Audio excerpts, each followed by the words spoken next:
بسم اللہ والصلاة والسلام علی رسول اللہ۔ پوری دنیا میں کورونا وائرس کا شور ہے، یہ اللہ کا ایک عذاب ہے، اور اللہ ہی جانتا ہے کہ وہ کس کو اپنے عذاب میں مبتلا کرنا چاہتا ہے۔ اتنی بات طے شدہ ہے کہ جو بھی اللہ پر ایمان رکھتا ہے،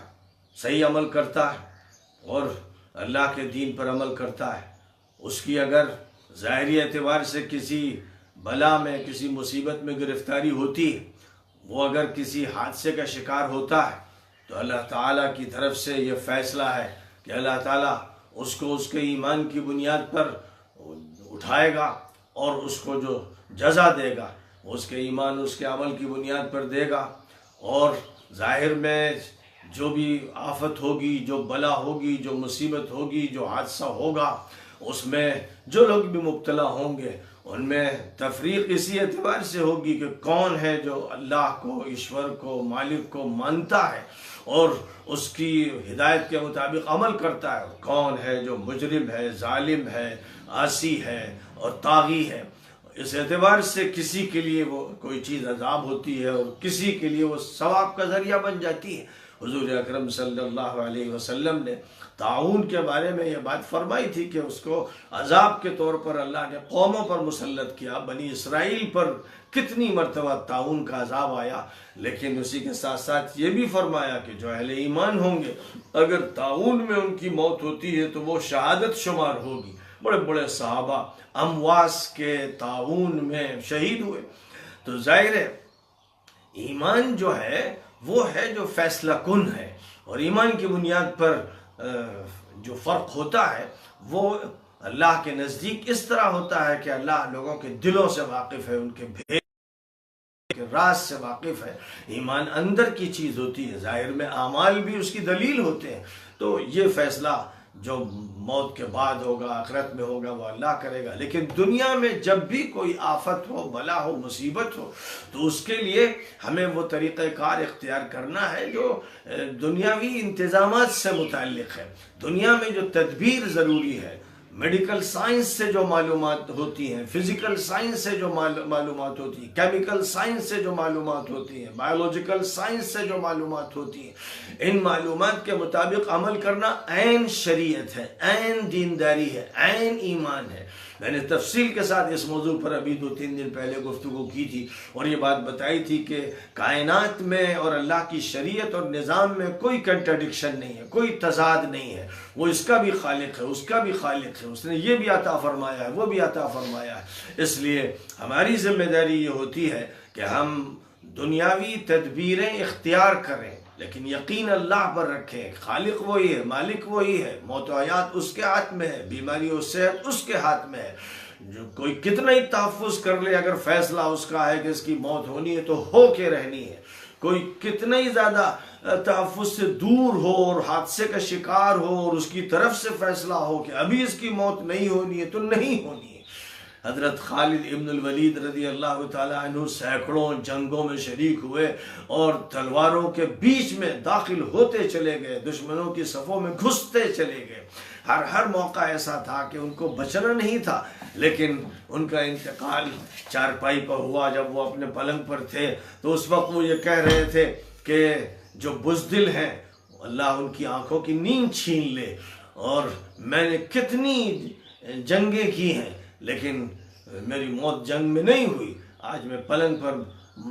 موت کا استقبال کر رہا ہوں، جس کا مطلب یہ ہوا کہ اللہ جس کو رکھے اسے کون چکھے۔ تو اصل یہ ہے، لیکن اس کا مطلب یہ نہیں ہے کہ انسان تدبیر اختیار نہ کرے۔ مثلا جنگ میں جو گھسنے والا ہے،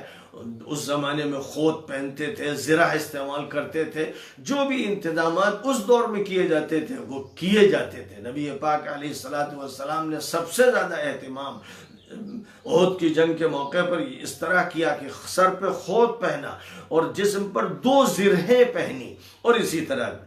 جس صحابی کے پاس جو سامان تھا وہ اس نے اختیار کیا۔ تو ساز و سامان کا اختیار کرنا یہ مطلوب ہے، ساز و سامان کو ترک کر دینا یہ مطلوب کے خلاف ہے، توکل کے خلاف ہے۔ توکل یہی ہے کہ اعقلھا وتوکل علی اللہ، جب حضور پاک علیہ الصلوۃ والسلام سے ایک شخص نے جو اونٹ کی سواری پر آیا تھا اور مسجد نبوی کے پاس اترا تھا، یہ پوچھا تھا کہ حضور میں اس کو کھلا چھوڑ دوں اور اللہ پر توکل کروں یا باندھ دوں اور اللہ پر توکل کروں؟ تو حضور صلی اللہ علیہ وسلم نے اصولی بات ارشاد فرما دی تھی کہ باندھو اور توکل کرو، جس کا مطلب یہ ہوا کہ توکل اسباب کے استعمال کے منافی نہیں ہے، اس لیے ایک طرف سبب کا بھی استعمال کیا جائے اور توکل کیا جائے۔ ظاہر ہے کہ حضور پاک علیہ الصلوۃ والسلام دنیا میں متوکل کون ہو سکتا تھا، لیکن آپ نے دوائیں بھی استعمال کی اور آپ نے جھاڑ پھونک کے طریقہ بھی استعمال فرمایا، اور جتنے بھی اسباب ممکنہ تھے، جس چیز کے اسباب، تحفظ کے اسباب، جنگ کے اسباب، وہ سب آپ نے اختیار فرمائے۔ تو نبوی اسوہ ہے، وہی ہمارے لیے آئیڈیل ہے، وہی ماڈل ہے، وہی اصل نمونہ ہے، اس لیے ہمیں وہاں سے لینا چاہیے۔ توکل کے معنی کیا ہیں اور اسباب کے معنی کیا ہیں، دنیا کے معنی کیا ہیں اور دین کے معنی کیا ہیں، دونوں میں کوئی ٹکراؤ نہیں ہے۔ تو بہرحال انتظامات کرنے چاہیے، اور انتظامات کا مطلب یہ ہوتا ہے کہ کوئی واقعہ نظر آ رہا ہے یا کوئی ایسی حقیقت ہے کہ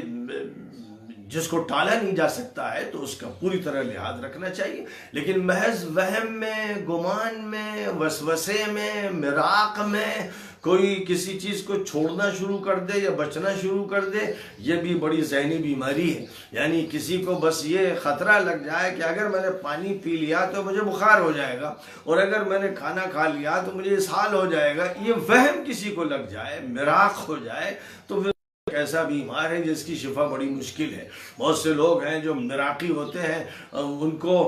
طہارت حاصل ہی نہیں ہو پاتی، ایک مرتبہ دھوتے ہیں، 2 مرتبہ دھوتے ہیں، 10 مرتبہ دھوتے ہیں اور شک ہی باقی رہتا ہے۔ وضو کرتے ہیں اور بار بار ہاتھ دھوتے رہتے ہیں اور شک رہتا ہے کہ ابھی شاید پوری طرح نہیں دھلا۔ نماز شروع کرتے ہیں، اللہ اکبر کہتے ہیں، پھر شک ہوتا ہے کہ ابھی ٹھیک سے نیت نہیں ہوئی، پھر کرتے ہیں۔ تو یہ بڑے خطرناک بیمار ہیں، یہ ایسے نفسیاتی بیمار ہیں کہ ان کی نفسیات کا علاج پہلے ضروری ہے، ورنہ ان کی جو بیماری ہے وہ تو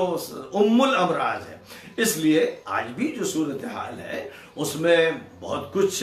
میڈیا کا بھی کام ہے، بہت کچھ سیاست کا بھی کام ہے، بہت کچھ تحفظات کا بھی کام ہے، یہ سب کچھ ہے۔ اسی میں جو انسان کسی مسئلے کا سامنا کر رہا ہے اس کو خود سمجھنا ہے کہ مجھے کیا احتیاط اختیار کرنی چاہیے۔ اب حکومتوں کی طرف سے چونکہ اس وقت لاک ڈاؤن کیا جا رہا ہے اور پابندیاں لگائی جا رہی ہیں، یہاں تک کہ عبادت خانے بھی بند کر دیے گئے ہیں، مندر بند ہو گئے ہیں، اور مسجدوں کے بارے میں بھی یہ بات کہی جا رہی ہے، علماء کی طرف سے مختلف بیانات اس سلسلے میں آ رہے ہیں۔ تو بات یاد رکھنے کی جو ہے وہ یہ ہے کہ مسجد تو عبادت کی جگہ ہے، اور مسجد پر تالا ڈالنا تو اچھی بات نہیں ہے۔ مسجد میں کوئی بھی مسافر کسی وقت کہیں سے آ سکتا ہے اور کسی ضرورت سے بھی کوئی جا سکتا ہے، یعنی وہ ضرورت عبادت ہی سے متعلق ہوگی، اس لیے اس کو بند کر دینا تو اچھی بات نہیں ہے۔ اس میں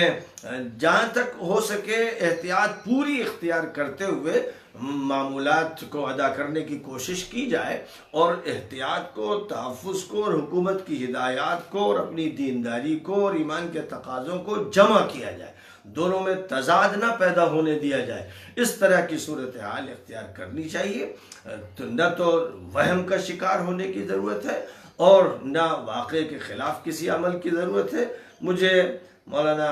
قاری محمد عثمان صاحب دامت برکاتہم کا یہ بیان جو آج انقلاب میں شائع ہوا پسند آیا، کہ ان کی طرف سے یا ان کی جمعیت کی طرف سے جو بیان شائع کیا گیا ہے، یہ ایک اچھا معتدل اور متوازن بیان ہے، اور اس میں احتیاط کے اور تحفظ کے پہلو کو بہت حد تک ملحوظ رکھا گیا ہے۔ اس لیے اس کو نیٹس پر بھی لوگ دیکھ سکتے ہیں اور اخبار میں بھی پڑھ سکتے ہیں۔ بہرحال آج جمعرات ہے، کل جمعہ ہے، تو پنج وقتہ نمازوں کے بارے میں بھی جو احتیاط ہو اس کو ملحوظ رکھیں، اور جمعے میں خاص طور پر احتیاط کی ضرورت ہے، تو جو بھی ممکنہ احتیاط ہو اس کو اختیار کیا جائے، اور حضرات علماء نے اس سلسلے میں جو باتیں ارشاد فرمائی ہیں ان کو بھی سامنے رکھا جائے، اور ان کو سامنے رکھتے ہوئے اور حکومت کی طرف سے جو کھڑی ہدایات ہیں ان کا بھی لحاظ رکھتے ہوئے عمل کرنے کی کوشش کی جائے، کہ جس سے نہ تو وہ بات ہو کہ لگے کہ لوگ نفسیاتی مریض ہو گئے ہیں یا اوہام کے شکار ہیں، اور نہ یہ ہو کہ حقائق اور واقعات کی خلاف ورزی کر رہے ہیں یا جو ہدایات دی جا رہی ہیں ان کے خلاف عمل کر رہے ہیں اور مرض کو آنے کا موقع دے رہے ہیں۔ یہ مرض ایک ایسا مرض ہے، مرض نہیں، میں تو اس کو اصل مرض نہیں کہتا ہوں، بلکہ فی الحقیقت یہ اللہ کی طرف سے ایک عذاب ہے اور ایک نقطہ ہے جس کو لوگ یاد رکھیں، نوٹ کر لیں، شاید بعد میں ان کے سامنے کچھ حقیقتیں آئیں گی۔ یہ اللہ کی طرف سے عذاب ہے، اور یہ عذاب خاص طور پر ان لوگوں پر مسلط کیا جا رہا ہے جن میں غرور تھا، جن میں تکبر تھا، جن میں فرعونیت تھی، اور جو اپنے وسائل اور انتظامات پر بہت ہی خوش تھے، قرآن کے الفاظ میں گویا اترا رہے تھے۔ اس لیے چائنا سب سے پہلے اس کا شکار ہوا۔ ظاہر ہے کہ وہاں سب سے زیادہ اللہ کا، بھگوان کا، ایشور کا، گاڈ کا انکار، مذاق اور دین کے خلاف جب سے وہ تحریک شروع ہوئی اور نظام شروع ہوا، کوشش اور دینداروں کو ختم کرنا اور مارنا، یہ عمل ہے۔ ظاہر ہے کہ اس عمل پر اللہ کا عذاب تو آنا ہی چاہیے اور بار بار آنا چاہیے۔ اور اس کے بعد جہاں تک اٹلی کا تعلق ہے تو اگرچہ وہ ایک مذہبی ملک ہے، لیکن اس میں کوئی شک نہیں کہ ہر طرح کے لوگ ہر جگہ موجود ہیں۔ پوری یورپی یونین متاثر ہوئی اور بڑی شدت کے ساتھ، کہ جس کی ترقی پر سب رشک کرتے ہیں۔ ہمارا ہندوستان جس کی ترقی کی لالچ میں رہتا ہے، اور سب سے زیادہ، سب سے بڑا ملک اور سپر پاور جو متاثر ہوئی وہ امریکہ ہے۔ امریکہ تیسرے نمبر پر متاثر ہوا ہے، اور بعید نہیں ہے کہ وہ پہلے نمبر پر آ جائے۔ جس تیزی کے ساتھ وہاں یہ وائرس پھیل رہا ہے، یہ اللہ کا عذاب جس طرح پھیلتا چلا جا رہا ہے، اور کیلیفورنیا پر اس کا جو حملہ ہوا، اور نیو یارک میں خاص طور پر پہلے نیو یارک کو اس نے اپنی لپیٹ میں لیا ہے، اور اس کے بعد امریکہ کے تمام صوبوں میں اور علاقوں میں پھیلتا چلا جا رہا ہے۔ گویا یہ دکھا رہا ہے کہ تمہارے وسائل سے کچھ نہیں ہوتا، تمہاری طاقت سے کچھ نہیں ہوتا، تمہاری فوجوں سے نہیں ہوتا، تمہارے ہتھیاروں سے نہیں ہوتا، جو ہوتا ہے وہ ایشور کے، اللہ کے، گاڈ کے فیصلے سے ہوتا ہے۔ لہٰذا اس کے سامنے سر جھکاؤ، اس سے رجوع کرو، توبہ کرو۔ اے تمام انسانوں، تم ہندو ہو یا مسلمان ہو یا سکھ ہو یا عیسائی ہو یا یہودی ہو، یاد رکھو کہ ایک لارڈ کو مانے بغیر اور اس کے سامنے جھکے بغیر کوئی چارہ کار نہیں ہے۔ کتنے ہی انتظامات کر لو، تمہاری ساری طاقتیں، انتظامات اور وسائل فیل ہو جائیں گے، اور اللہ کی قدرت